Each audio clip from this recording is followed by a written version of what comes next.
My name's Michael Itzer, and I'm the Chief Executive here. You're very welcome to tonight's event. Just a little bit about the ICAW. We are the oldest national accountancy body in the world. We have over 141,000 members worldwide. We are also the home of the modern accountancy profession. So for some of you who will remember names like Deloitte, PwC, KPMG, you'll find that the original presidents of this institute were all carriers of those surnames. We're delighted to be associated with this event this evening, and I shall shortly hand over to Veronica Strang, who is going to chair the panel. But just a couple of housekeeping points. There isn't a fire alarm planned for this evening. So if the bell starts to go, it's for real. The two exits are the big doors at the back of the room. Just follow me, I'll be first out. And if you have a mobile phone, could you turn it off now? Because I think, just out of respect to the panellists, it would be very disconcerting if a odd ringtone was to go off when they're making an important point. So I hope you very much enjoy tonight's event, and I'd like to hand over to Professor Veronica Strang. Good evening, everybody, and welcome. I'll start with another minor housekeeping matter, if I may. As you may have noticed, this event is being filmed. The camera may swing your way from time to time. I hope that you're all comfortable with that. Now, I'm the Executive Director of the Institute of Advanced Study in Durham, and I actually have several co-directors here, Professor Barbara Graziosi, Professor Martin Ward, Professor Rob Barton. So we've got almost the whole team here. But I'd like to start first by echoing Michael's very kind welcome to you all, and thank you all for coming. And I'd like to thank him and his colleagues very warmly on behalf of the IAS and Durham for this generosity in hosting this event and allowing us to borrow in this very delightful building. The support of our alumni in this way is extremely valuable to the university, and we're very appreciative. And I'd also like to note the immense amount of hard work that has gone into this event by Linda Crowe and Audrey Bowen, who you would have seen on your way in, who, as ever, have done a very fantastic job. I would like to thank in advance our panel, our very distinguished panel members, described by the Today programme this morning, in fact, as some of the finest human minds today. And of course, they couldn't have been. That's not a good omen, is it?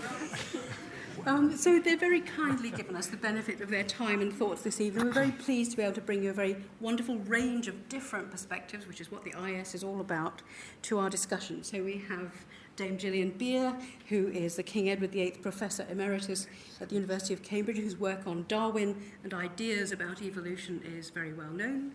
We have Jonathan Porritt, who, while he may have other major achievements, such as leading Friends of the Earth and Forum of the Future, is also a former fellow of the IAS. We have Professor Simon Conway-Morris, who is the Professor of Evolution at Cambridge University, Paul Wignall, who's the Professor of Paleoenvironments at the University of Leeds, and science writer Caspar Henderson, whose recent book on barely imagined beings gives at least imaginary life to some of the most extraordinary creatures on this planet. And of course, humans are one of the most extraordinary of these, as we not only move through and experience time in multiple ways, we also think with a similar amount of diversity about what it is and what it means. And as many of you will know, the IAS has an annual research theme and invites leading scholars from around the world, from these very diverse disciplinary areas, to come and explore our themes collaboratively. So this event represents one of the sort of key public engagements coming out of our focus on time this year, and during which we've benefited from the input of philosophers, archaeologists, physicists, ethnomusicologists, and others. And we've hosted a range of public lectures. I hope that you will find yourselves able to come to our public lectures occasionally. And from visiting speakers as well on topics as varied as string theory, classical Greek ways of measuring time, the afterlife of persons in biography, and the different pace of life in diverse cultural contexts. And this evening we're going to think, with the help of our panel, about time via a focus on the topic of extinction, with its very dramatic notion of species, perhaps planets, and whole universes maybe running out of time.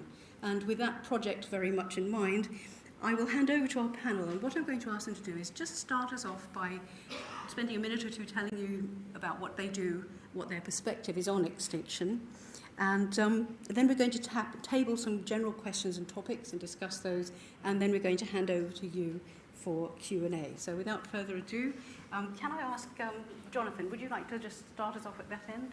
Thank you, Veronica. So I have been interested in this whole question of extinction from the day that I joined the Green Party in the mid-1970s, in that it loomed quite large even then, that we might be involved in a pattern of impact on the planet that was leading to an accelerated rate of extinction, and I'm sure you'll hear various estimates of that this evening, anywhere between 1,000 and 10,000 times the background rate of extinction, because obviously species come and species go, as we know. So the real question for us as the dominant species on the planet today is, what is the contribution that we're making to that process of extinction? There's nothing unnatural about it, and indeed you might say, given that we're part of this natural world, the fact that we're rendering so many species to go extinct is just part of the deal. Given humankind's dominance and ascendancy, the fact that we may be causing 10,000 times the background rate of extinction is just part of an evolutionary process. Nothing to worry about. Indeed, I have spent most of my life talking to people for whom the dominant theme in this whole discussion would be, what has biodiversity ever done for me?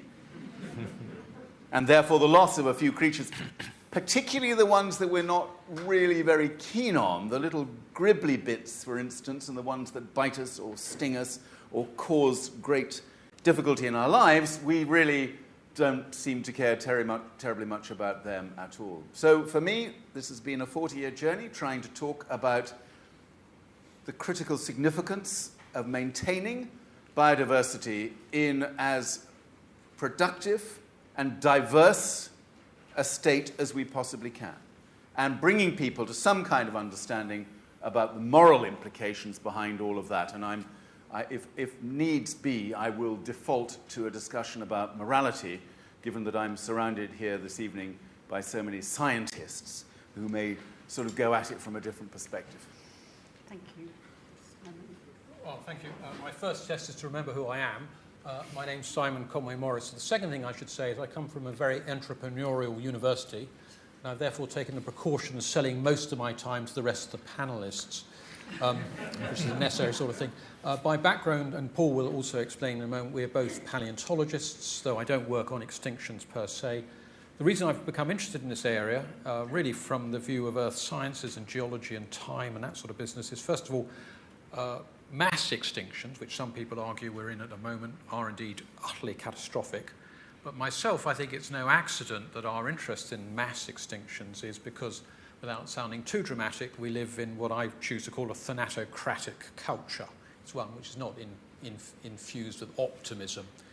And some people blame Nietzsche. No, he just told us what it's going to be like if you want to go down that road, and that's another set of stories. So there's that sort of background to things. I have a very unfashionable view on mass extinctions, which I hope will provoke at least my neighbour here, which is to suggest, yes, it has already,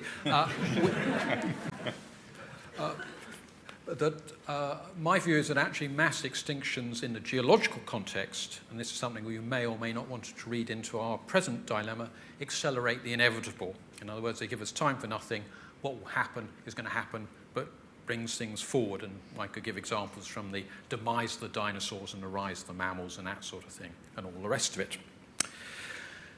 The important difference, of course, is that so far as we are here, I think with regard to humans, for better or worse, as already was hinted at, all bets are off. Everything has changed irreversibly, which does not provide us with a great deal of comfort. But on the other hand, there are arguments from evolution about the appropriation of resources, ants, tuna, that sort of thing, which suggests in a certain way we are a natural product of an inevitable progress. Progress is not a word often used in evolution, but I think it's genuine enough. The really curious things, of course, are with regard to how we see time. And it seems to us, and even we who have grandchildren, as I now have, will know that our time seems to contract continuously. our intervals accelerate. And in fact, you can trace that back, I think, to the Paleolithic. But the fact of the matter is that from one perspective, all those aeons of time in the past don't actually matter at all. And there's a French thinker, not fashionable, called Denis Seurat, who's actually dealt with some of these problems, how we live in human time, which is utterly different.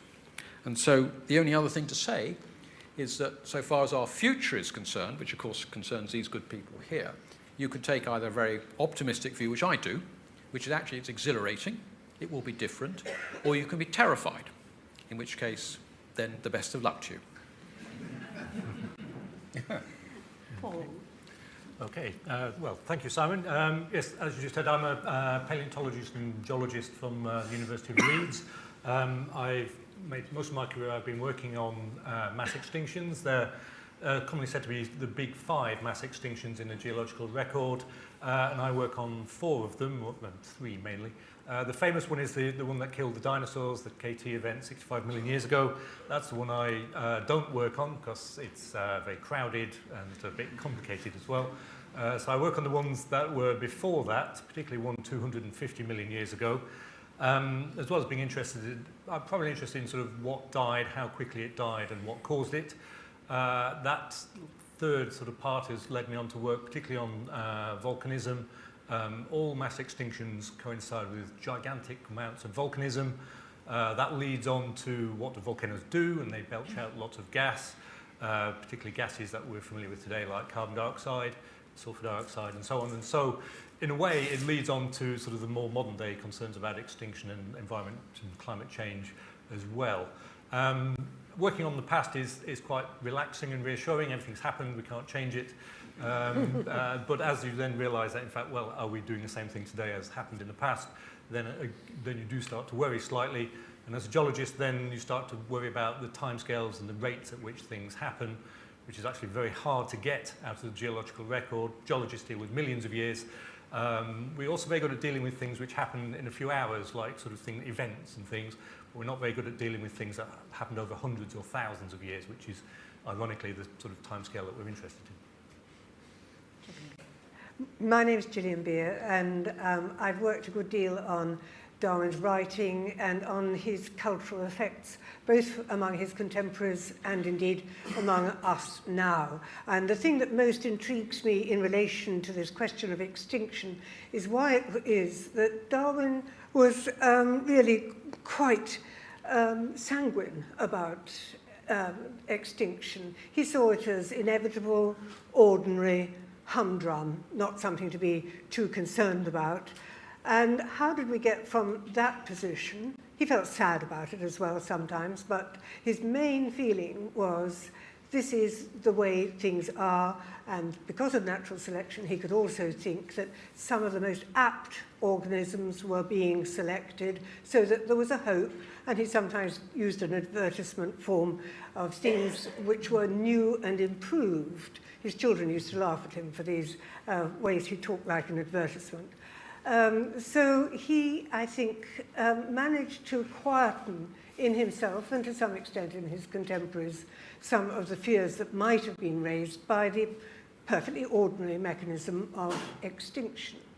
So why then are we now so agitated? I think some of the questions that have already been put, yes, it's speeded up. Yes, we tend to fear the future. You don't hear people talking very much about the expectations that they have of the future now. So those are some of it. Also, I think secularism, because we can't now look for long life after death. We can only look to our children, our grandchildren, to continue. So these are some of the ways in which I think things have shifted, but we'll be talking about a lot more than that tonight. Thank you. My name's Caspar Henderson. I wrote this book called The Book of Barely Imagined Beings, which I'm plugging, inevitably. It's a 21st century bestiary, and it's a book about wonder and concern for the natural world, broadly in the context of what people call the Anthropocene, the current geological era, as some people are happy to call it. Just very quickly, one criticism people raise of the idea of the Anthropocene is it suggests that humans are in control, but I don't think that's what's argued. It's humans are influencing the system, rather as a smoker influences his lungs. Doesn't mean he's in control of what's happening to his lungs. obviously there might be cause for concern. But the book it's a compendium of extraordinary animals, and the point is, there's several points, but one point is that the real world arguably is much more extraordinary than the things that many people have imagined in myth and story. And I think that's a centrally important point when one's thinking about value and time and the human place in the cosmos. I wanted to talk about David Deutsch and Stanislav Lem and his book. Just started reading, I recommend, Summa Technologica. Yes. My goodness, but there isn't time for that. I'd like to mention, my brother-in-law died a couple of years ago as an astronomer. He's a colleague of a very remarkable scientist in this room. And he studied the large-scale structure of the cosmos. And he had this way of saying at parties, in my line of work, we're not really all that interested in this galaxy. And that was his great joke. Of course, he was. And alas, I think the thing about wonder is it can exist on all scales. And there's a line from the American writer Rebecca Solnit, or a sentence in her most recent book called The Faraway Nearby, published in the UK at least earlier this month, I think, or last month. And relating the large scale, the deep time to what's with us immediately, I think this links. She writes, many of the great humanitarian and environmental campaigns of our time have been to make the unknown real, to bring the faraway near, so that the suffering of sweatshop workers, torture victims, beaten children, even the destruction of other species in remote places, impinges on the imagination and perhaps prompts you to act. And I think wonder is one of the tools people can use for that. Remarkable quote from Adam Smith of The Wealth of Nations, appropriate here, of course, and of course he also wrote a book called The Theory of Moral Sentiments, which is just as worth reading. Defining wonder, he said, wonder arises when something is quite new and singular, when something quite new and singular is presented, and memory cannot, from all its stores, cast up any image that nearly resembles this strange appearance. And I think that's something we can find still in the natural world through endless discovery, even in a time of great destruction. And it's very important to hold on to.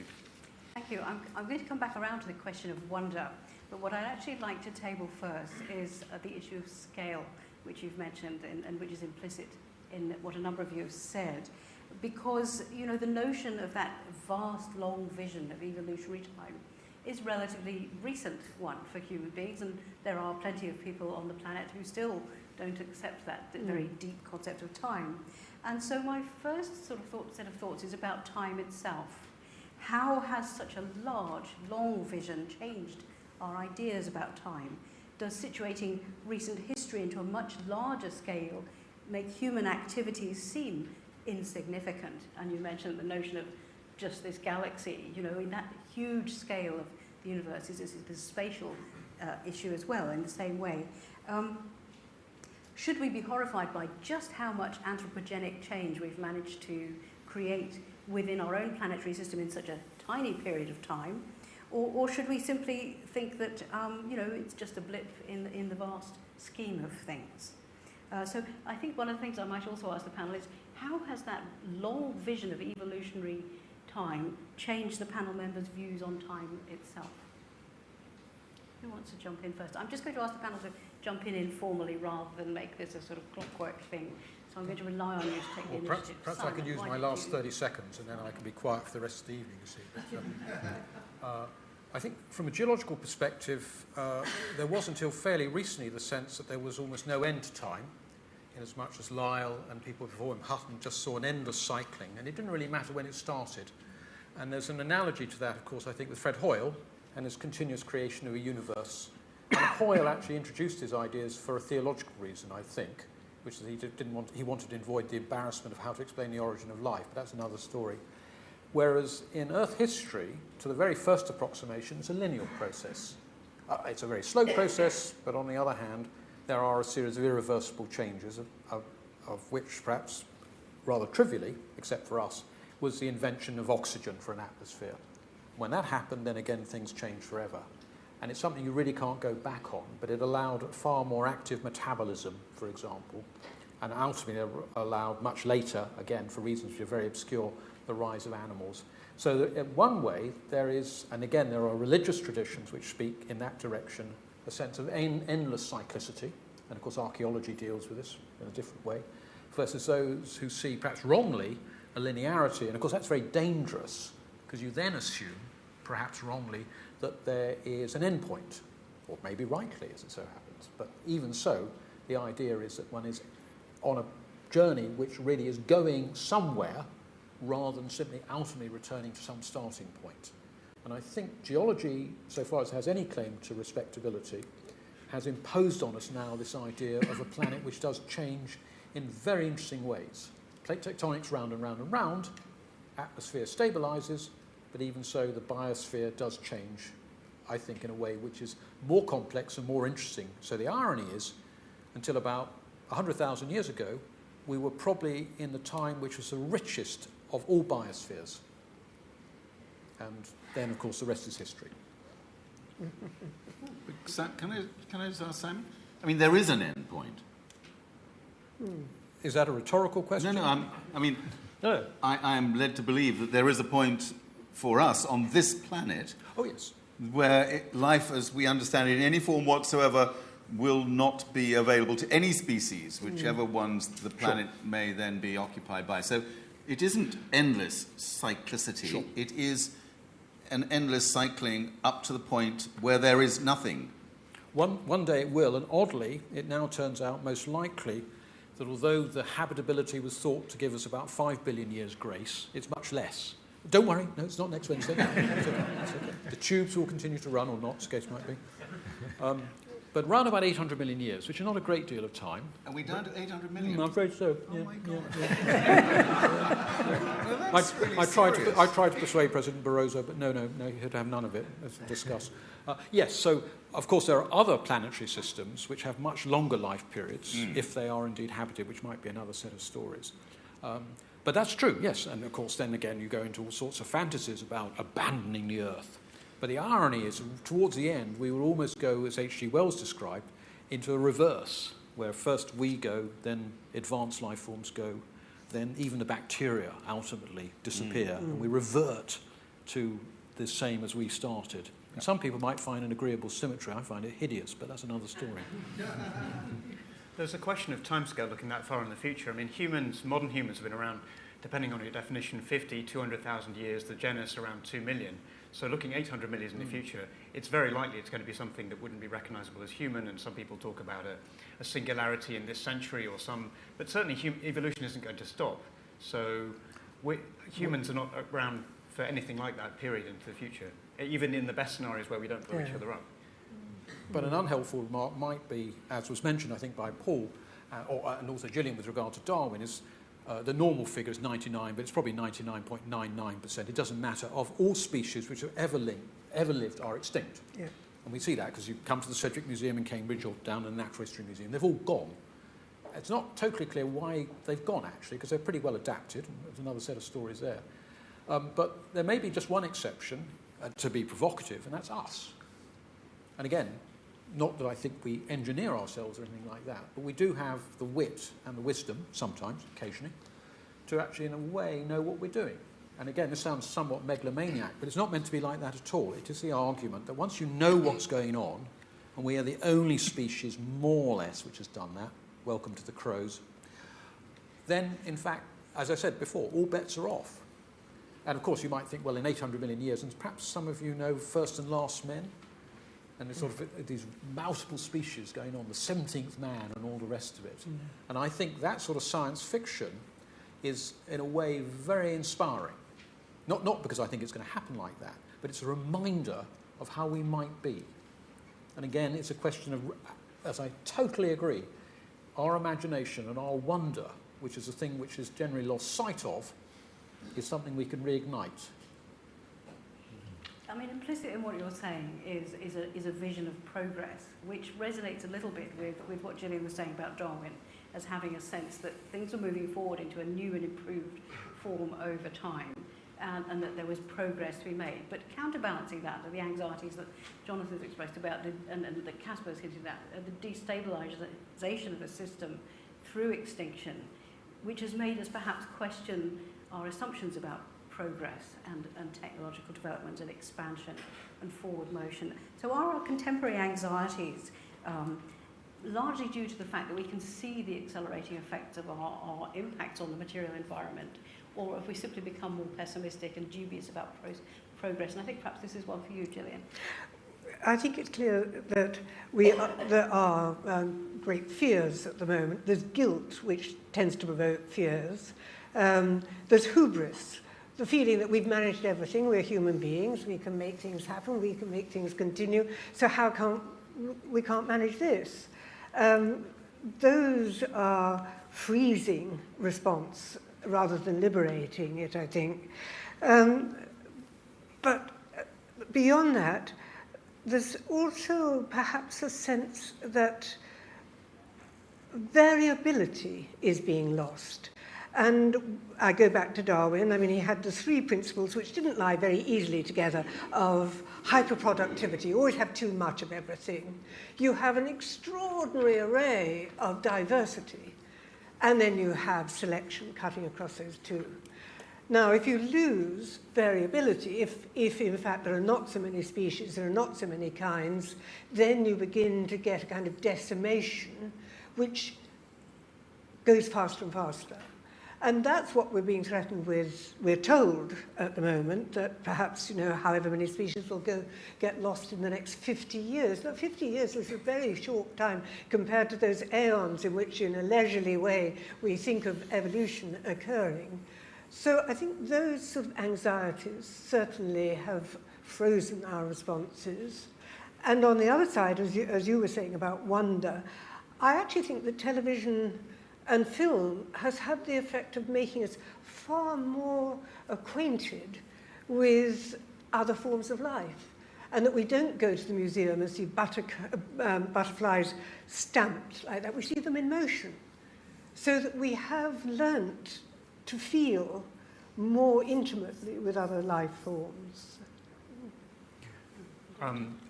Yes, I wanted to partly respond to that. I mean, I was interested to read a few weeks ago in New Scientist, so it must be true, that IUCN is looking at, I think, red lists for ecosystems rather than, or as well as for individual species. As you probably know, currently there's an international system. If a species is red listed, that means it's in danger of extinction. And now the thinking is, if I understand it correctly, to extend that to ecosystems. And what we're seeing in this century, among many other things, is in certain places, to use a loaded word, degradation or simplification of ecosystems. So people talk about the slippery slope to slime on coral reefs are replaced by slime.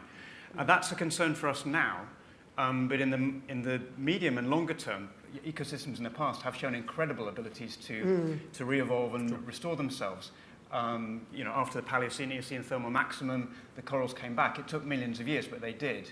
I gather, and I think Paul might fill us in on this, that even if we do, as a species, I hate that phrase, but if we do get our act together in the next couple of centuries, still the human impact on systems as a whole is, I think you were saying earlier, is likely to hit our descendants, whoever comes after our descendants, much harder in just a few thousand years. So that we might manage to be wiser in the management of ecosystems now, to manage new kinds of hybridized ecosystems, which include exotics, to protect some valuable and productive and flourishing ecosystems. I mean, even if we do, we might still get whammed further down the line. One of the things we try and get from looking at past crises is just how quickly they come on, and then what's the time span at which they occur. And it's partly a difficulty of dating stuff in the geological record, but a few hundred years you can get things degrading fast. And things like the oceans are quite slow to respond. It takes them a long time to warm up and lose their oxygen, nasty things to happen. I suspect we're looking at 500-600 years before things get really bad in the oceans, just by looking at the rates of similar changes in the past. And so then we start to, there's a few issues here. Are we worried about what the world will be like in 1,000 years' time? Because we won't have grandchildren or great-grandchildren. It'll be some distant relatives that we're barely related to. But also, are we wrong about that, and are there thresholds as well? And there are some aspects of environmental change which may be a lot quicker than that. Ocean acidification is something that was barely known 10 years ago, and already we think we can start to see the impact of that happening as well. And at one point, to sort of follow people's points as well, there's a sort of a blurred dichotomy here as well about extinction. Is we worry about making things go extinct and animals that we like go extinct, and then there's climate and environmental change as well, which doesn't necessarily be the same thing. But we should be more worried about that in a way because it affects our crop production, our ability to fish in the oceans as well. And so it's, yeah, I'll just say we're sort of conflating two things slightly here. But we've also been quite optimistic about timeframes because, as Caspar mentioned, you know, some of the recent figures that have come out about extinctions have been a much shorter time frame. The notion that, you know, by 2050 we will have lost a quarter of the mammals on the planet. By that time, all the coral reefs will have gone. By that time, about 40% of amphibians will have disappeared. So that's actually a very short time frame. And you know, there's been a lot of discussion in the media recently about bees and their importance to the entire ecosystemic process. And from our point of view, of course, bees pollinate about 3/4 of the crops that human societies grow, which compose about 1/3 of the food that we eat. So some of these effects are actually potentially very short-term, and your discussion raises a question about the resilience of systems and what happens when you take key species out of them, potentially. And that's linked with the notion of the kind of background idea about extinction, that there's a natural and right trickle of extinctions that might be considered to be normal, but that when we accelerate that, as clearly our activities have done with expansion of land use, water use, you know, the invasions of feral species and so forth, there is a question there, I think, about the consequences of erasing key participants, and we're not sure which the key participants are, and whether we're creating a critical tipping point in terms of ecosystemic degradation on a planetary scale. So can you tackle that really rather alarming question? So we're much more sure about some of the critical species in some biomes and ecosystems than in others. We have a fairly good grasp on what those, both the indicator species and the key species might be in terms of accelerated patterns of degradation. But it is true that that is a pattern of knowledge that emerges all the time, that evolves all the time, and we don't fully understand what that looks like. The truth is, of course, that our concern is directly proportionate to the degree to which an extinction affects us directly. So you mentioned insects that help us in our economy via the function of the ecosystem service of pollination. So of course we're now hugely exercised about the potential extinction of pollinating insects because we've suddenly realized that's just not another name going in the death register for nature. That's something that then will impact all of us very directly, and it could indeed seriously jeopardize any expectations we have for a resilient and diverse agriculture into the future. So we don't think about extinction in that respect completely logically. That's not very surprising.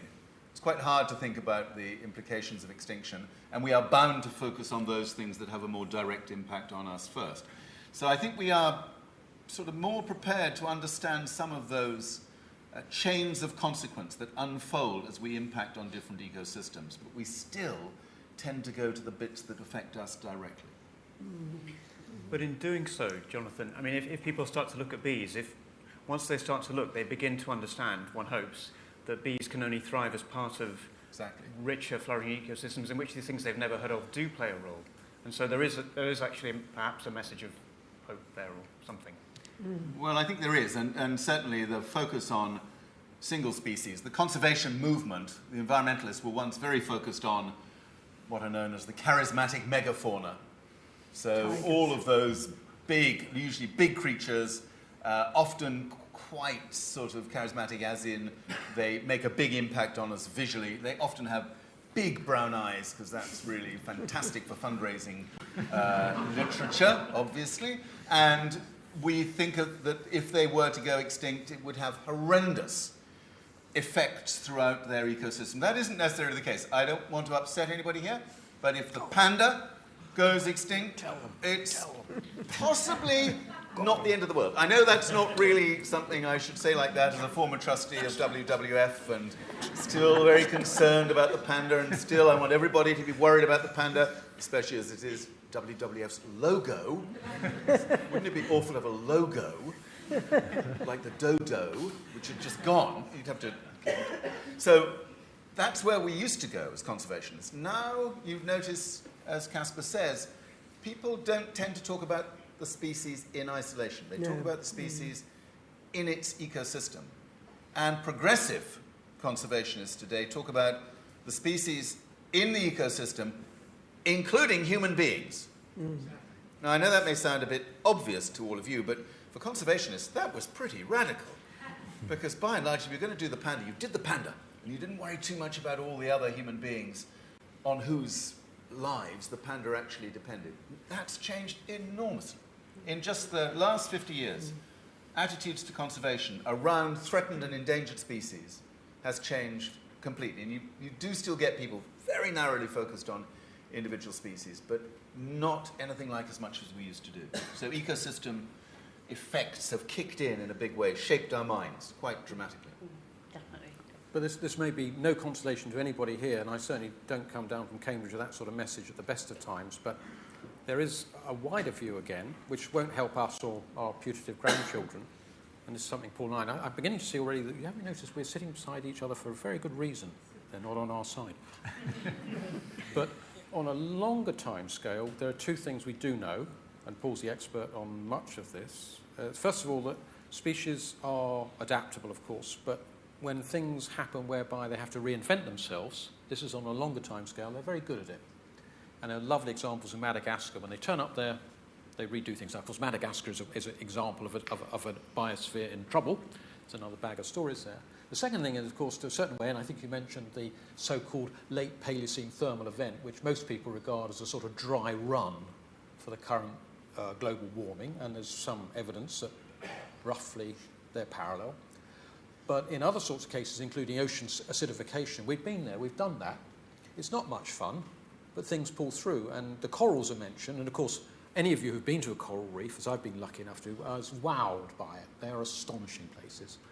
But when things get really tough, in fact, some species at least can dispose of their skeleton. That doesn't mean you have a reef, you don't. But when the good times come back, which may be little consolation to us, then they rebuild their skeletons. So there is, at one level, a strong degree of resilience in our systems. Not to mean that we should be arrogant and say, oh, well, don't worry. But until we understand how those systems possess that resilience and how we might be able to protect ourselves, then, again, the sense is always, oh, let's have a good panic together. And that's advisable, but not mandatory. There is some consolation that in the very long run, corals might come back. But, if it's hundreds of thousands or millions of years. But, we're alive now, and we want the richest possible world, including one of the things that the natural world provides is surprise. Because here's something from which we've arisen, which isn't created by us and is not a product of our thought. It's not, it's not toys in a shop or on computer screens. It's actually something that arises without the consciousness that we believe we have. And it's a wonderful reality which has a lot to teach us, and we want as much of it as possible for our children and ourselves now. I mean, I think we'll all agree on that, I suppose. I hope so, yes. The recovery from extinctions, world does get over extinctions. Here we are today, 65 million years after a catastrophic extinction, but it's just too long a timescale is recovery, I think. So I don't take any sort of succor from the fact that the world will recover. But yeah, it'll take hundreds of thousands, if not a few million years. So the late Paleocene event, which is interesting, as you mentioned, because that was the last time, 55 million years ago, it got incredibly hot and did all sorts of interesting things. The polar regions became very inhabitable. There's a big exchange of animals across the polar regions between the old world and the new world and so on. And it's just an interesting time. But I think if we went through that, it would be a terrible time. In sort of global economics would be, whoa, heaven knows what would happen there. You'd have zones in the equatorial regions which we wouldn't be able to grow plants. It would be awful. But viewed from 50 billion years away, it looked quite interesting. So it's sort of it's all this human timescale versus geological timescale, which is always very hard to. They're just two different things, basically, I think. So. And of course, constantly new species are being discovered, and small islands turn out to have this kind and that kind. And one reads scientists reporting that they've named sort of 28 new species, all living within 4 miles of each other. So there is that, not regenerative, because actually that's just a matter of us going and looking at them, discovering them. They were there already. It's a bit like, people getting to Australia and thinking nothing was there until they got there. Well, of course, there were a great many people in great many civilizations. So I think one can't take that as too much salve, but nevertheless there is that sense of an abundance of things endlessly fructifying, discovering themselves, and us then discovering them. So against this idea that everything is depleting, there is a mass of materials that we don't know yet. But we also don't know how much they're depleting either, do we? I mean, True. Because you're quite right, they're not emerging, we're simply discovering information That they were about there them. already. And one of the things implicit in this sort of long view of adaptation is that, yes, everything sorts itself out over time. But it is quite clear that in evolutionary terms, species have a rate of adaptation that they can cope with and a rate that they can't. Yes. And one of the things that emerges very clearly from the picture being painted by the International Union for the Conservation of Nature, by the UN Environment Programme, is that what we're seeing at the moment is a sort of acceleration, a compression of time in which we are hastening the departure of a great many species and potentially creating an entirely anthropogenic mass extinction from which, we are having effects that actually we've never had before in our extension of use of land and resources and water. We're doing things that actually the planet hasn't had an adaptive experience of previously. And I suppose, for me, one of the questions is the ethics, the morality of that set of choices. And the question is whether is it simply fundamentally immoral to end the time of other species? It's a bioethical issue which defines our relationships with the non-human on the planet. And even species such as mosquitoes, though we might not miss them, as Jonathan says, are very important in terms of their contribution to other species. So should we give greater value and priority to non-human agency, to non-human rights? Go on. Well, this is a philosophical conundrum that has preoccupied people who are thoughtful about the relationship between ourselves and all other life forms. And by thoughtful, I mean they don't just take it for granted that we're here and they're there and we use them, and sometimes that causes problems and sometimes it doesn't. And the philosophical conundrum is sort of relatively easily explained in that you have a view that simply says, actually, what really matters is the uses to which we put all of that raw material, the rest of life on Earth, as it is sometimes called. It's quite a baggage, that, the rest of life on Earth.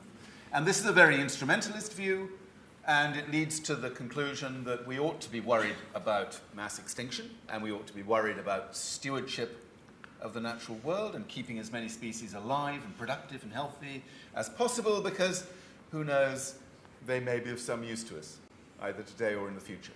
It's the sort of treasure chest view of biodiversity. It's a value to us, and therefore we ought to worry about it. And it's a very strong, instrumental, utilitarian view that nature is sort of there primarily to make life better for us. Strong ideological and theological underpinning for that view, as you can imagine. And then there is, of course, a completely different view that says, well, that's just ridiculous.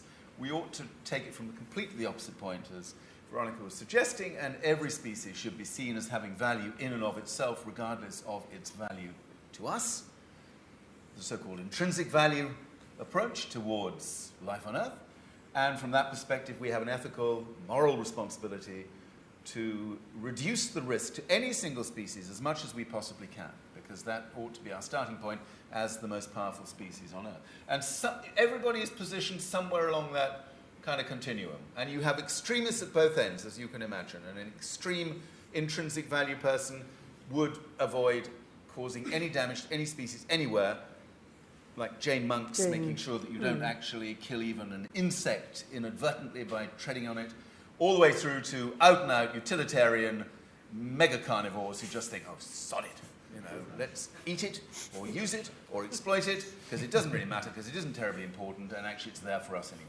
So those are the polarities that we kind of operate within.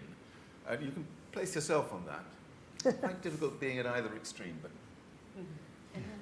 I'd like to suggest, I agree there's a line there, but maybe one can cut at a different dimension across that line and think about, what it is that we get, how we get to know ourselves. Because firstly, I think your values are a creation of human societies as we generally discuss them. I mean, that's a theological discussion, I suppose, but I think basically, you know, we're highly social apes, and we've built norms and laws, and that's where values come from, in my view. Not everybody agrees with that, of course.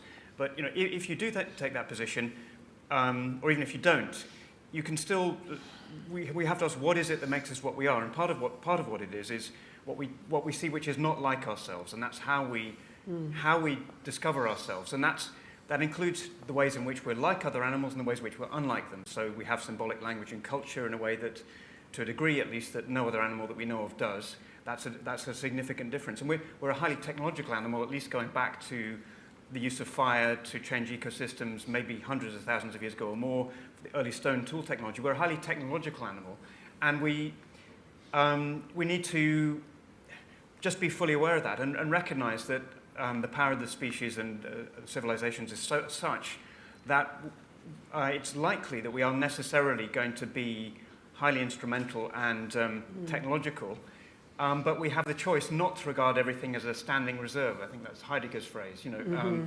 But it is something we can make a choice about. That's within our negotiation and discussion. So I don't know if that really, it's just a slightly different take on from kind of animal rights crazy guy to sort of evangelical Christian. It was all created 4,000 years ago to do exactly what we want with, you know, because I don't want to be at either extreme. Well, there's really got a sort of, I mean, there's clearly many different kinds of perspectives. As an anthropologist, I work with many different cultural groups whose vision of the environment is framed very differently and who position human societies in relation to other species in different ways. So, for example, I work with Aboriginal Australians who position their place in the world. They don't have a separate concept of nature and culture. And of course, this is one of the things, we talk about nature as being, I mean, Jonathan just said it, we're here and they're there. But of course, one of the things that one can learn from more culturally diverse perspectives is that we're actually not over here, we're actually in there as part of things. And if we start to think about the way our bioethical position dictates what we then choose to do, what we're talking about is how we construct our relationship with other species. And you raise the issue of power, the power of technology, the power of being, what Lovelock rather, in a rather ghastly way, described us as the brains of the planet. You know, that notion that we're here to be instrumentalist positions us vis-a-vis other species in a very disparate way in terms of how we perceive power and agency. And if we rethought our theory about nature and culture, we would probably choose a different set of actions. And I wonder what you would think about trying to arrive at a new bioethic that actually accommodates other species in a more collaborative kind of way. Silence. Go on, Simon. No, I agree. I mean, in a sense, we're now getting to the territory which has got very little to do with science, which is the only area of competence I would claim. Paul probably would go beyond that, I hope. But I think our difficulty all the time is that, ironically, we are, in even a Darwinian way, the most adaptable of all species, in a sense. And although one can have these warm words about bioethics and the like, at the moment, and I'm not saying this need not change, because in fact a few other notes I was going to say is one reason to be pessimistic would be, for instance, the way in which our current political systems are increasingly eroding our democratic accountability. And that is not unrelated to these other problems. And I'm not here to talk about, you know, the failings of any particular group of nation states. That would be fun, but it's not the point.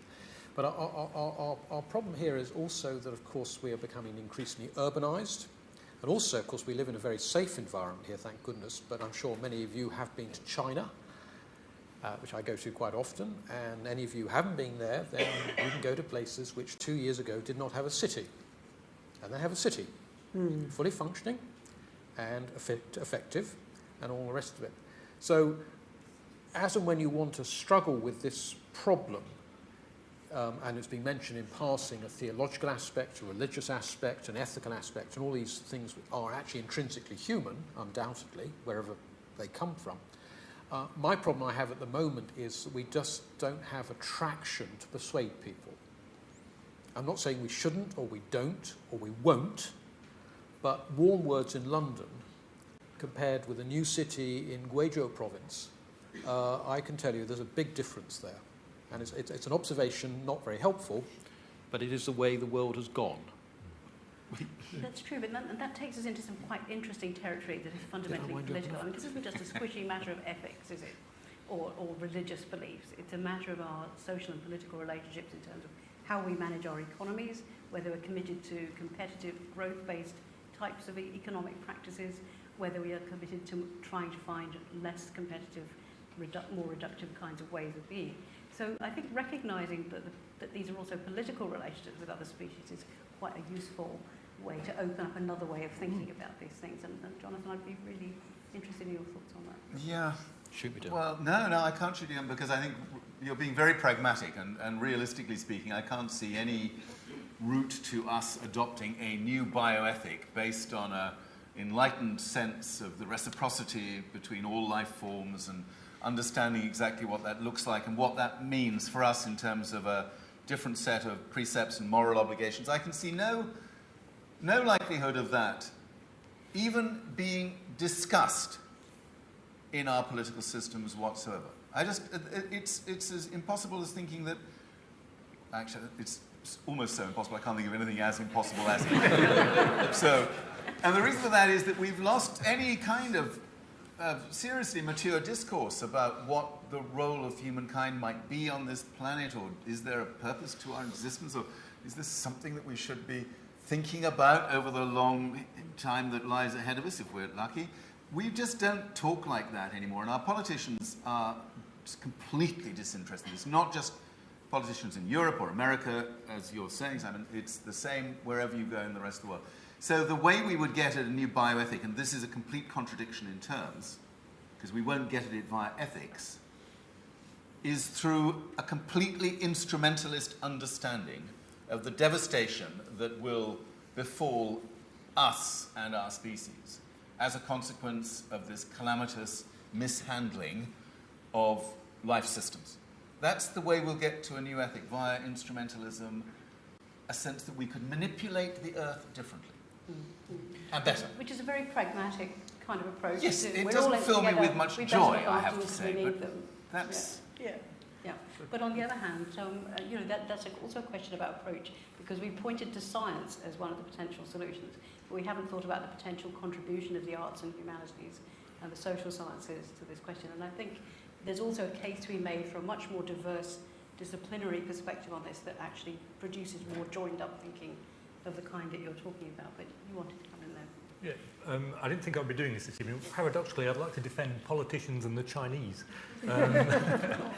But, I agree with your general thrust there, Johnson, but it's just climate change wasn't on the agenda until 2008, and then we had economic woes came along, and then indirectly the attempt to mitigate climate change by limiting CO2 emissions is a way of trying to slow down the rate of change, and habitat loss and climate change links into biodiversity loss. So I agree with you that politicians they're not entirely ignoring the problem, but they... No, but they are ignoring it from an ethical perspective. That's all I was saying. Yeah, I wasn't there's saying an economic imperative in everything. I quite agree. And actually China is ignoring it less than politicians in many other parts of the world are ignoring it. Yes, because they're much more focused on it than we think. And there is no debate about the science of climate change in China. Yeah. Why would you have a debate about something which is demonstrated by empirical evidence? What's the point of having a debate about that? And Chinese are very, very clear about this. If it's to do with engineering, science and knowledge, well, there's no point debating it because it's just stupid. Debating the likely impacts and the speed of the impacts and all that stuff, of course. Huge debates about that and the role of China in dealing with it, but the actual science of the climate and how it's changing, they don't have debates like the Daily Mail has debates. It's a bastion of science, I offer you that, obviously. Very good paper. I'd like to speak up for a Western politician, not a British one, but and I need to read the details and parse them, but Barack Obama made a speech a couple of days ago, which is setting out legislation, if I get this correct, to address, at least in some sense, emissions of carbon dioxide from coal-fired power plants. And apart from, about time, that looks to me like maybe a positive step. So something in favour of a Western politician. But I'd like to say something about politicians. I would find it rather creepy if powerful politicians started to talk about ethics and values and how society should be, because, you could shoot me down on this, but it makes me think about theocracies or totalitarian states where the role of man and woman is defined by the state. And I think a much better place for the discussion of ethics and value is in places like the arts and in culture, which hopefully then will feed through to how many of us behave. I mean, and culture meaning everything from football to opera and anything else you can think of, would then feed through to the kind of society we create and the kind of politicians that arise in it. But I don't want to be led by politicians in a discussion of values. I mean, at least not any politician I can think of. Maybe others can. But so Obama, I wouldn't want that discussion to come from... actually does use that kind of language. Well, he does, that's true, yes, but... yeah, okay, fine. Yeah, but I find that rather creepy. I guess I realise I'm sounding like I'm defending technocratic politicians here, which maybe is the wrong way to go. But I think the discussion of ethics and cultural change is really important, and there can be something disturbing when we look to politicians to lead us on values. Don't you think, though, that there is this longing for immortality of some kind which lurks among human beings? And I was very struck recently reading Sean Carroll that he talked about immortal genes, as though, well, you can no longer think about individualities or about species, but you look at least for immortality at some level. And coming back all the time to that longing for immortality, why do we need to have immortality? You know, I mean, I begin to sound as though I think extinction isn't to be worried about too much. I do think that we can become panicked by the feeling that anything that is lost, well, anything that's lost, it's sad that it's gone. But I don't think that it necessarily means that all is lost. And there is sometimes a very rapid leap across. So, for instance, the term extinction is now used where you say, in Somerset, a particular variety of buttercups is extinct. But of course, it's not extinct, it's just somewhere else. So I think we have to be cautious in the way in which we use this terminology as well, because otherwise there's a risk of just blurring it and softening it, and then we lose what is hardcore about it, which is that a great many things are vanishing. And do we worry about that? Yes, we do. But I don't think that we can claim that everything must last. Do you think Darwin would have been worried at... You say he was very relaxed about extinction. Do you think he would have been relaxed about the pace of extinction today? Was there a yes, sort of, I do. I think that is the big difference. He would have just said that it was speeded up. Yeah. I do think that is probably the key difference between his position and ours. Yeah, and that he talks about aeons. He says everything will have vanished, nothing will last, everything will become extinct. But then he comes back to words like aeons, you see, because it's another form of immortality, that lurking immortality, the longing for things to prevail, to go on. Yeah. But I mean, you read his contemporary and co-originator, usually termed of natural selection, Alfred Russel Wallace, and he goes off in the Malay archipelago and sees some orangutans and shoots most of them and takes one of them as a baby. And it reminds you of a very different view of nature. Yes. But at the same time, if Darwin were alive and were to go to the Galapagos Islands and see what's happened in the degradation of the ecosystem there, I think he might be pretty upset. Actually. Oh, I think so, yes. But then that's because that is his special place, yeah. Or other places he went on the voyage of the Beagle, to see how things had been. And he didn't get to China, so there were parts of the world he just didn't know about. Yes. I'm conscious that time is moving on and that we will eventually be extinguished in our activities here. So I thought it would be a good stage at which to open the floor to questions, if you would like to do that. Can I ask that if you would like to ask a question that you stand up, let somebody give you a microphone, and perhaps if you would like to, say who you are. That would be very nice to have. Thank you. My name is Barry Shaw. I'm a geology graduate from Durham and also a chartered accountant, so feel thoroughly at home, thank you.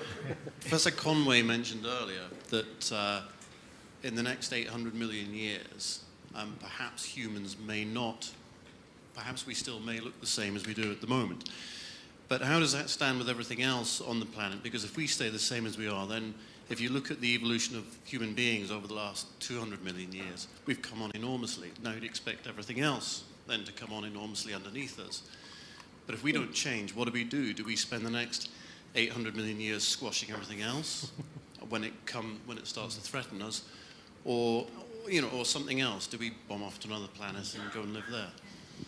So how's it going to work? And also, what happened to the sort of 4.2 billion years that I thought we had, which has suddenly been taken away from me? No, I'm really just in one evening. We've lost 3.5 billion years. I mean, it's not fair. Well, it sounds like any other bank I deal with, but that's another story.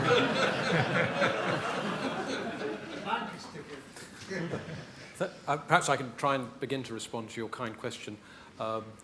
It was, in a way, as we do with our students, a thought experiment, just to invite the possibility that not that we are in control of everything, but we are different. And in one respect, we are now utterly, utterly different. And again, people take sometimes a pessimistic view that it's a short-lived efflorescence of culture and intelligence, and then it just sink back into some primate soup and the like. But I'm trying to invite you to think how that might not be. And this, again, is dangerous territory, but so far as we understand the world around us, and as I like to point out to my colleagues, and this may or may not be true, but I have to say a science called physics, which has roughly lost 85% of the visible universe, is pretty interesting. Seems 6%. Oh, there we are. And it seems to me that, in fact, so far as science goes, and this is often to metaphysics, which I like, is, first of all, the idea that we know a great deal may be radically wrong. This has nothing to do with the nature of the biosphere or our responsibility to it. It's as we, as a rational discourse, understand the world around us. And related to that may be that, in fact, so far as our understanding of the world, and I certainly don't restrict that to science, emphatically not, may, in fact, again, we may be rather early on in our exploration. And in part, again, trying to be optimistic rather than endlessly cynical, which I usually am with my gin and tonics, then I would try and persuade people that, in a way, there is no turning back. And, of course, one has the Arcadian dreams and all the other sorts of things, and they are a necessary part of our mythologies. They are essential. But, unfortunately, this whole story probably started about 120,000 years ago. Something happens. We begin to engage in symbolic discourse. Depends on which piece of archaeological evidence you're interested in. And all the things which have been referred to almost as the last few centuries, in my view, are things which are part of that same slope. As soon as we realise what's going on, agriculture almost certainly started earlier than we realised. It wouldn't be at all surprised if it was substantially earlier. And as soon as we have agriculture, then this is another bag of stories, but anthropologists will probably try and persuade us that you end up automatically, and some very interesting evidence from Hawaii in this respect, you automatically end up with armies and you end up with priests. You can't help it. They are part of the equation. They'll never go away. And then, again, if you take... I'm not a great fan of H.G. Wells because he ended up a very bitter and lonely man. But in his early days, when he had this fantastic imaginative power, I think that if we can reignite, as indeed was hinted at, this sense of who we are and the wonder of the world around us, and certainly as a biologist, when you come across these fabulous systems. Have you ever looked at an aphid? Then there's marvellous things to be discovered there as well. So again, it's being provocative, but it's not us all alone, saying, oh God, 800 million years without anybody to talk to. It's more, now that we know who we might be, how might the world be? Anyone else want to pick up on that one? So I'm interested to know whether Simon could imagine any set of circumstances in which the human species would go extinct. Famous last words as a Telegraph reader, no. I thought you'd probably say that. I mean, that is the ultimate optimism, isn't it, in a way? Even though what we might then be, not having gone extinct, but having survived through into whatever it was, might be not as nice as we think it might be. But nonetheless. That may be good. So I'm really intrigued. Sorry about this, John. Well, I'm reminded of David Attenborough's recent comment that human beings are a plague upon the earth, which was an interesting comment for him to make.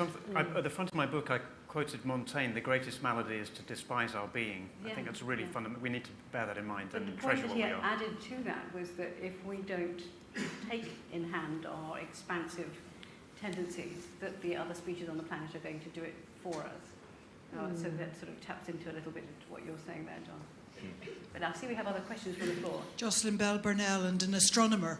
When Simon was referring to the 800 million year period, I thought actually he was talking astronomy, because in about 1 billion years, the sun will have got so hot that it boils water on Earth. Mm-hmm. And that probably means life on Earth is untenable. Yeah. Sure. Yeah, so 500 million years from now, we need to start looking for that's another right. place to live if we're That's right, still yeah. around. Yeah. No, just very quickly, just one. That I agree with that. I mean, there's some very interesting climate modelling on a big scale. What happens when you have increasing luminosity, increasing land surface area, drawdown of gases, and that's effectively what persuades people that the long-term future is not as good as we thought it was. We might have created our own Venusian atmosphere long before that. I doubt it. Long before that. I have a question for the audience. Does anybody know on the site Long Bets, has somebody put presumably people have speculated, got money on if and when the human species becomes extinct or something post-human evolves? I'm sure there are people betting on that. I'd like to know what the odds are saying. will they still be there to collect their money? Quite. It's a serious question, actually. James Asco, student. When you were saying earlier something that human race would lead to extinction, surely something like world peace, because from what I understand, and anything that life does, it encounters obstacles. And with humans, the major obstacle is ourselves. So if there was complete understanding between all humans, there would be conflict or even minor pain, which would lead to what you said earlier about devolving and simpler, and because we look for simpler ways to do stuff without a new problem, we'd just go with the simpler things and therefore stop inventing more complex ways of doing stuff. So wouldn't pain and sort of stuff be No, thank you. Well, I wish that was true. So there is a wonderful theory, just to share a little bit of light around this. There is a sort of evolutionary theory that people only really dig in their response mechanism when the scale of the threat is both existential, as in it threatens our existence as a species, okay? So we're nothing like at a perception of accelerating climate change being an existential threat. Most people don't think that it threatens our continued existence as a species. But there is a thought that when we get to that point, and suddenly we have identified this pattern of runaway climate change as constituting an existential threat to the entire species, that suddenly a whole different pattern of responses will kick in, both emotional and intellectual, and we will start to think and behave as one unified species. So instead of these divides that we have at the moment, the sheer severity, the non-negotiable severity of the threat will lead to a quantum leap in how we treat each other, live with each other, and live with the rest of life on Earth, as in become part of nature in that way. I love that hypothesis. I keep that hypothesis in my mind as an antidote to some of the gloomier hypotheses that I am surrounded by, which is largely speaking, we're heading towards the abyss and we might have good fun on that journey, or it might be pretty miserable, but by and large, we all end up at the same place, which is spilling over the edge of the abyss. So I like that hypothesis, and I think we ought to work on that, because there are lots of good behavioral psychologists who say, if we get really good at building empathy between ourselves and other species and so on, who knows? We might be able to pull that little evolutionary trick out of the bag before it's too late. Stick with it. And we are collaborative. I mean, Yeah. babies couldn't survive without an extraordinary amount of nurturing support and so on. And so that's why so many anthropologists have taken the idea that you have to have a whole village to bring up a child. But I mean, that's a model for what you're describing. I'm as much of a bouncy optimist as anybody else, but so I want to go against my own inclination, and I'll risk just reading this very quickly from Lem. He's known for this Solaris, but it speaks to this thing about the sun heating up in the longer term, and if we get to the stage where we have that kind of awareness, we'll also have, it's likely that'll be a time of massively enhanced technical knowledge. David Deutsch talks about this, with the ability to manipulate the life of a star, and this is Lem writing 1964, unlike most animals, man does not adjust to his surroundings, but rather transforms those surroundings according to his needs. Will he ever be able to do this with stars? Will a technique of remotely directing inner transformation of the sun emerge at some point, perhaps in the faraway future, so that creatures that are transient when compared with the duration of the solar mass can freely direct its billion-year fire? It seems possible to me, and I'm saying this not to worship the rather excessively venerated human genius, but on the contrary, to open up with the possibility of a contrast. So far, man has not enlarged himself in any way, and what has increased significantly is his ability to do good and evil to others. Someone who is incapable of switching stars on and off will also be capable of annihilating inhabited globes, transforming himself in this way from astrotechnician to starburster, and thus a criminal on a large cosmic scale. Thanks very much, Veronica. Meredith Lloyd-Evans, innovation consultant from Cambridge and an IAS fellow a year and a half ago. You very neatly brought together two of the things that I've been thinking about since you started the panel discussions. One is that many of us have this sort of touchy-feely sort of thought that we want to leave the world a better place than we found it. And actually, if you can harness the altruism inside that, I think that's a very strong personal, group, and possibly whole-scale way towards trying to make things happen that are not as bad as they're predicted. And clearly, putting together in the face of a well-seen catastrophe is one of those possibilities. But it is a hypothesis, because we can also hypothesize that populations will simply be more aggressive with each other, because the ones who have the slight upper hand at any one time want to maintain that so they can survive, and they will not be altruistic at all about the others. But it also brought in the notion of a tipping point, because I think, Veronica, you brought into one of the questions, what do we do about tipping points, how do you recognise them, how do you prevent them, and so on. That wasn't really explored by the panel, I don't think, except in a comment that Jonathan made. And I wonder whether is it even indeed worth talking about it, because by their very nature, tipping points are surely things that you only recognise when you've gone through them, and you can't recover them. But I think it is worth considering, are we going towards one? Will it be climate change, or will it be species loss? If it's biodiversity loss, then perhaps we should stop it. If it's climate change, we should stop it. But, one of those, which one is going to win? Well, of course, tipping points can also be positive. We can initiate tipping points in terms of how we think and so forth, but perhaps our panel would like to follow up on the notion of tipping points. Well, yeah, certainly. I mean, from the geological record, the models for extinctions involve lots of tipping points, which are models, of course, because we weren't there at the time to observe them. But there are things like the drawdown of carbon dioxide.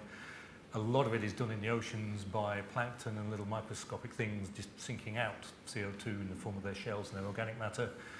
As the oceans start to get warmer and get more acidified, we start to decrease that, which then exacerbates trends of we stop taking CO2 out of the atmosphere as fast as we're doing. And yeah, so there are potential no return tipping points within the system, and we obviously haven't got there yet, but it is one of the big unknowns. It might take decades, it might take a few centuries to get to that sort of nasty positive feedback in effect. So, not good news. Thank you. We've only got time for a couple more questions. I'm sorry, there's so many more, but we are going to meet socially afterwards, so we can do them informally. Perhaps you'd like to take the next one. Elaine Niljon-Foreman studied psychology at Durham, now clinical psychologist. Question I had is about time that was mentioned early on. I wondered what the panel's view was. I was aware when I was 5, my birthday, 6, a year away, was eternity. But when I thought about it afterwards, it was 20% of my life. You're 50, your birthday a year later, what is here already? But just imagine, your birthday was 20% of your life away. Your next birthday from 50 is actually when you're turning 60. That's a reasonably long time. I see that the world is from where I am. Would that make sense then, that your perception of time changes because it's all about a proportion of your life? I'd like to say something that I don't know it answers, but I think that's a really important point. And I think one of the things that the scientific revolution opened up, and the geologists and Darwin, the discovery of deep time, is it makes available to us a capacity to imagine our lives in a much larger time frame, going back on life, the Earth creation more or less about 4.7 something billion years, and life shortly thereafter. And that, people at the time described the discovery of geology as vertiginous and terrifying, but it's also incredibly beautiful, and we can dwell in and imagine and reconstruct in our minds so much of that deep time. And I make an analogy with my daughter who's 5, and she's exactly that position, that a month is an eternity. And I think I'm a bit like that with regard to the much longer time frame, but at least, one's beginning to learn something about this, and it's a little bit scary, but it's a very beautiful and life-enhancing thing to do. Yeah. Thank you. I see we have a burning question in the corner here. Hi. First of all, riveting discussion, very, very interesting. My name is Peter Baker. I'm a physics graduate from Durham University. I'm a writer and a recruitment consultant. I would like the panel's view on a set of ideas that I've seen a number of thinkers talk about, notably the American academic Richard Wright, who talks about it in his book Non-Zero. And essentially what he says is that a civilization-building species is inevitable, given the nature of the ecosphere. And the basis of that inevitability, is, as he puts it, is, first of all, it is that even though Darwinian evolution might be blind in its mechanics, built into that system, it gets more complex. So, for example, you have flowers lead to bees lead to new niches and so forth. And that once you get a set of particular characteristics in a particular species, they will inevitably become a civilization-building species and lead to all of these ethical and ecological questions that we talk about. I think Mr. Wright talks about 7. They are things like the evolution of reciprocal altruism, grasping forearms, complex language, a hierarchical herd structure and so forth. And that's where Homo sapiens were 120,000 years ago. That's where Neanderthals were 120,000 years ago. Dolphins have kind of got 6 of the 7, but they don't have the grasping forearms. But so the basic thesis is that all these issues that we're talking about are actually inevitable in the nature of a planetary ecosystem. And if humans hadn't come along, or if humans died out for some reason, some other species would be facing these dilemmas. And that they are, I guess, the view there would be that this is all natural. This is an inevitable consequence of the nature of ecosystems that we're dealing with now. I'd be very interested in what the panel has to say about those set of ideas. The emergence of complexity. Who wants to pick that one up? Well, Robert Wright's book wasn't terribly well accepted. I read it. It's extremely interesting. I largely agree with him for what it's worth. But again, from a geological perspective only, I think there's a lot of truth in what you've outlined, and it's one of my theses in terms of evolution. But there are aspects about this which are very interesting. For example, social insects, which really begin to take over large parts of their world, appear in the Cretaceous, and in several different groups, it's basically the same time. Something happens, it's a tipping point, and they begin to take over the world. When insects invent agriculture, ants and termites, it's around 15 million years ago, just about the same time. So there's a series of connections there which we don't understand particularly well, which would indicate that, as you say, the number of possibilities in one way, paradoxically, is restricted because more is being taken by fewer. But in fact, at least until we turned up on the scene, it was one which, in fact, fructified the world. There were many more niches. So once you build a termite nest, then there's a bag of stories there about mushrooms and commensal beetles and this sort of business. But those complex systems actually allow many more people to pile in and make a more interesting system about it. But Wright's view, of course, with regard to humans, I think, was that, in a sense, these things are going to happen whether you like it or not. And certainly with a view of the origins of evolution of intelligence, technology, these things happen independently in any case. So it's not really brain science to see that they happen again and again. In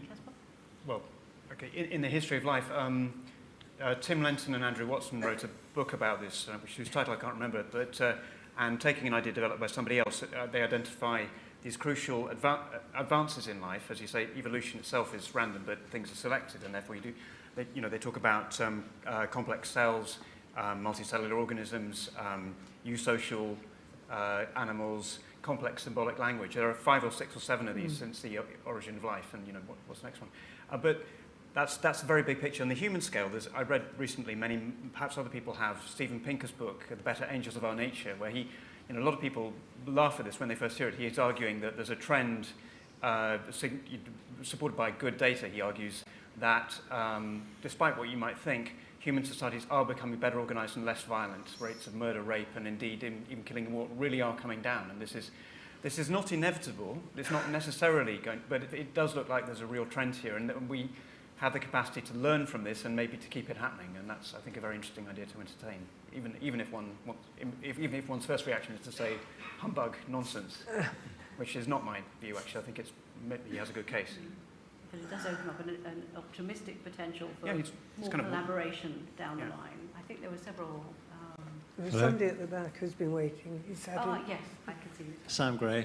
I'm not a scientist. I hope it won't be a stupid question, but you've been talking about human evolution, and it's occurred to me that over the last few hundred years, any deviation from the human norm has been negatively received. Only 200 years ago, any mutation of a human, they were sort of treated as a freak and put in a circus or a fair, or even put down or shut away. And I'm wondering how, over the next 200 million years, the human race is going to be able to evolve if any deviation from the norm is treated as a medical problem to be sort of solved and changed. And the second part of my question would be, if we don't evolve, then what forms of our species are going to be able to survive the next mass extinction, which will be, I imagine, in far fewer than 800,000 years. And my second part of my question was, are any other species prejudiced against mutations in their population? In other words, do dominant members of other populations react negatively to mutations, genetic mutations in their species? Does that make sense? Sorry. Very quickly, your second point, it's not quite the same. I can't think offhand of a species which does our sort of what would be otherwise regarded as moral discernment, but there are lots of species which engage in attitudes of disgust.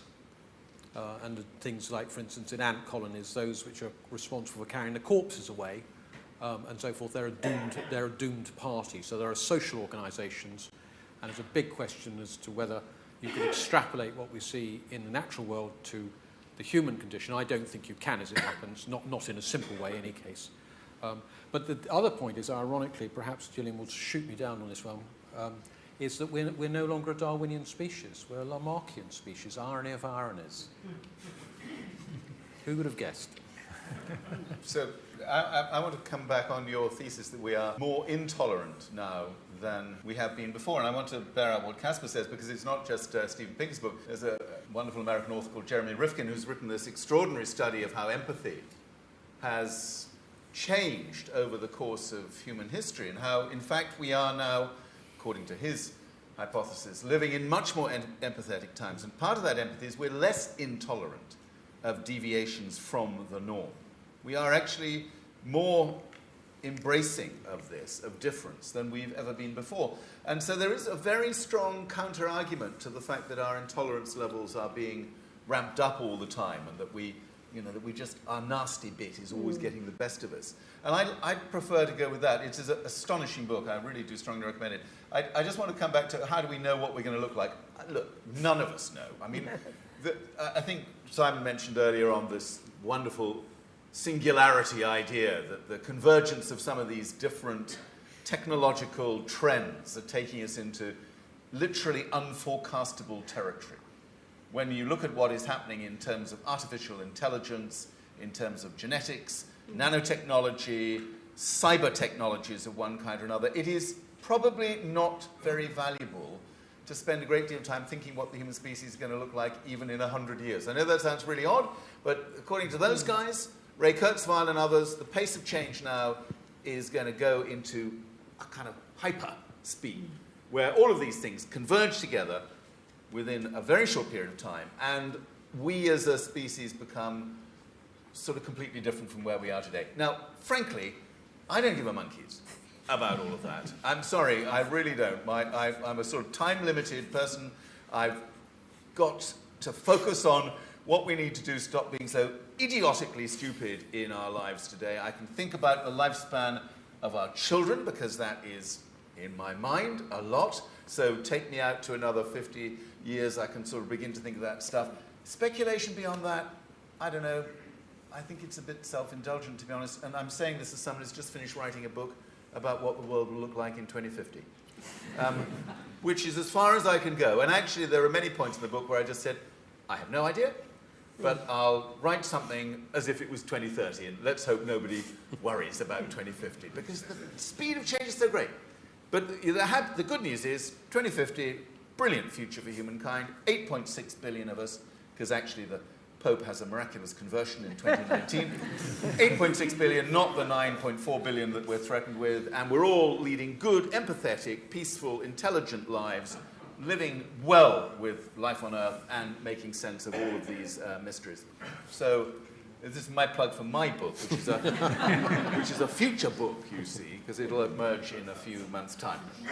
Well, I think this all, the work that Richard Gregory and his team have done, which has really demonstrated, they believe, that what human beings possess is not competitiveness above all, but theory of mind, which means that we can build up, he thinks that she believes that they have perceived, that is, that we can take in series of minds into one imagining. And it's that empathizing capacity which has given it, of course, empathy is not necessarily always entirely benign. It may be directed towards dominance, but it certainly is the form in which human beings have potential above, as we understand it, other forms of life. I think we have time for maybe just one last question. Do you want to take that one? I was struck by how every single member of the panel said our children several times over, and I wondered what kind of work does that do, because you could take it in a sort of our species, our self-interest, our Darwinian sort of survival of the fittest, or you could think in different ways, as I think many of you were going, thinking that a sort of contractual ethics is never going to work. The rainforest kind of complained, a species on the verge of extinction cannot mount a legal suit against us, and so on, and nor can future generations.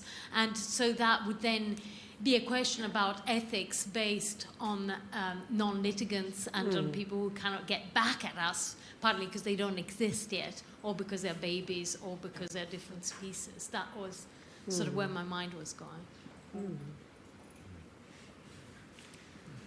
Yeah. But if I just say, I mean, one thing I was thinking about sort of the ethics, if we go back to Jonathan's original point about where we stand on this sort of extreme of being ultra green or just being sort of grasping, it's just, I guess, to imagine what would we do in 200 years' time if we look back on our viewpoints now, and then I think our ethics will probably, what our ethics should be now will be very clear in 200 years' time. In the same way as we can look back on what Victorians were doing in turn in driving dodos to extinction and hunting down Tasmanian tigers and things like that. They were having a great time, but we look back at them now and think ethically that was appalling. And we probably don't know what the most appalling things we're doing are, because we can't see them. Otherwise we might not be doing them. Well, I mean, one thing about children is, you know, for those of us who haven't, by and large, almost all of this, we suddenly find there's something at least as important and possibly more important than ourselves out there, and that's quite a transformation when you go through it. And that in some cases, leads us, it depends on the culture and lots of other things and historical circumstance, to maybe think, oh, right, I care about my children, maybe I should care about even more. And to sound impossibly high-minded, I think Spinoza had it right when he talked about looking at it under the eye of eternity, sub specie eternitatis, and you try and get yourself to that position. I mean, you're never going to get there, but I think I would want to invite people to think that way in some sense, and it's an invitation. You can't force anybody to do it. It's like you can knock on the door, but you can't open whatever. So. I'm afraid we're running a little bit over time, and I know that there are more questions, but we are going to gather socially afterwards. So perhaps the rest of you will be content with asking them in a more informal way. I would just like to ask our panel if they have any final points that they feel they would like to make. No. Come back on Meredith Lloyd Evans, tipping points. You can't see them coming down the road. There's a nice line in at least one translation or version of the Mahabharata, the Indian epic poem. One of the riddles. What is the most elusive animal? or the most dangerous animal, the one that man does not yet know. So there could be something, a really nasty surprise out there. We have no idea. You know, it might not be climate change, it might not be ocean acidification or a meteor or a gamma ray burst. There might be something else which is we just haven't seen. So it's always keeping in mind this possibility. Yes. Well, Veronica put to us the question, if you could save one species, which would you save? And what sprang into my mind, and then I thought, that's not what I was supposed to think, was buttercups. But, you know, there are these immediate, homely things that you feel these are the things that should endure. And then you think virtuously, no, it's plankton. That's what I should be saying. It's definitely plankton. So that's what I'll say. Politically correct answer, plankton. Yes, yes, exactly. If I could quickly follow that theme, I agree, plankton are the important thing. From just, I guess, a final optimistic note for me, looking at crises of the geological past, I actually think the world is getting a lot better at coping with things like rapid changes in atmospheric gas concentrations and so on. Apart from the death of the dinosaurs 65 million years ago, which was helped along with a large meteorite impact, the world has actually done remarkably well for the last 200 million years. And I think we have better plankton than we had. It's hard to test that hypothesis, but I think it's just less prone to dying than it was hundreds of millions of years ago.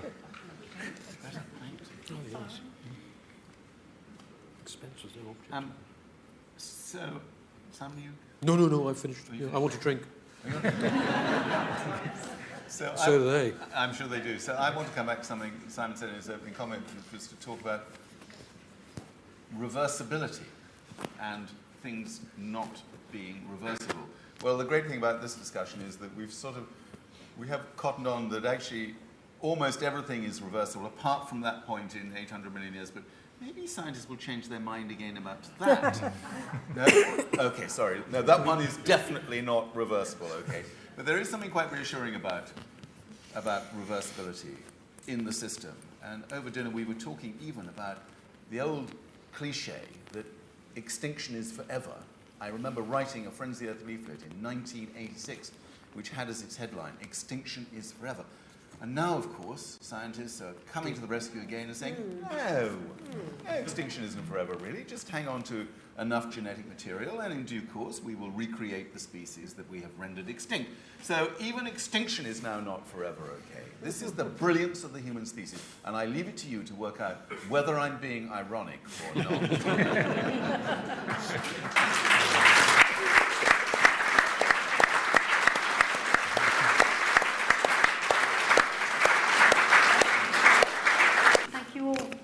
For coming, and if I may, on all our behalves, I'm sure, thank our wonderful panel who have reminded me about the importance of the plurality of diverse perspectives, and who also have demonstrated that they are indeed some of the finest minds today. Thank you very much.